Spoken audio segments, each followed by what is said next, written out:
আমাদের একটা টিম আমরা ইউক্রেনের যুদ্ধে পাঠিয়ে দেব। পরে আমারে বললো যে যাই হোক আজকেই মনে হয় তোমার সাথে আমার শেষ কথা। পরে বললো যে কপাল খারাপ, আমি দালালরে খুব বিশ্বাস করে আসছিলাম। তিনি ছিলেন অবসরপ্রাপ্ত এক সেনা সদস্য। ব্যবসায় লোকসান হওয়ায় পরিবারের ভরণ পোষণের তাগিদে দালালের প্রলোভনে পড়ে ভাগ্য বদলাতে পাড়ি জমিয়েছিলেন প্রবাসে। কথা ছিল স্ত্রী সন্তানদের নিয়ে সচ্ছলতায় দিন কাটাবেন, কিন্তু হঠাৎ একদিন স্ত্রীকে কল দিয়ে বলেন যে এটাই তার শেষ ফোন কল, আর ফোন বন্ধ পেলে ভেবে নিও যে আমি বেঁচে নেই। এরপর কেটে গেছে 7টি মাস। স্বামীর একটু খোঁজ পেতে যখন মরিয়া হয়ে উঠেছেন স্ত্রী, ঠিক তখনই খবর পেলেন যে স্বামী রোজগারে নয় বরং গিয়েছিলেন ইউক্রেন রাশিয়ার যুদ্ধে, আর সেখানেই প্রাণ হারিয়েছেন তিনি। তখন যেন পায়ের নিচ থেকে মাটি সরে যাওয়ার মতোই উপক্রম হয় হতভম্ব স্ত্রী সন্তানের। পরে আমারে বললো যে যাই হোক আজকেই মনে হয় তোমার সাথে আমার শেষ কথা, আর কোনোদিন কথা হবে না।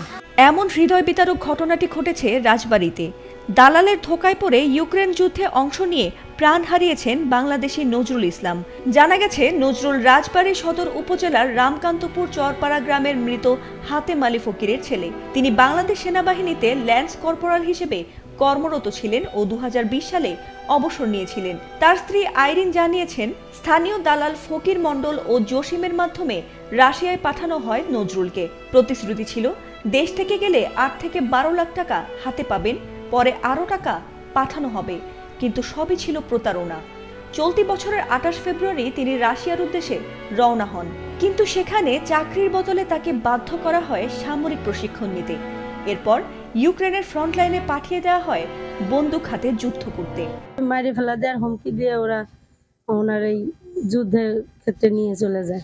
শেষ কথোপকথনে স্ত্রীকে নজরুল বলেছিলেন, আমি ভুল করে ফেলেছি, দালালদের বিশ্বাস করে বিপদে পড়েছি, আমাকে আর্মিতে দিয়ে দিয়েছে, হয়তো আর ফিরতে পারবো না, আল্লাহ তোমাদেরকে দেখবে।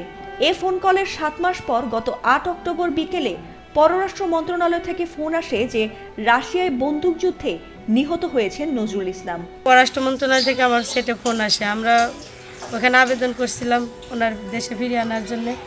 এদিকে নজরুলের মৃত্যুর খবর জানার পর থেকেই তাদের বাড়িতে বইছে শোকের মাতম।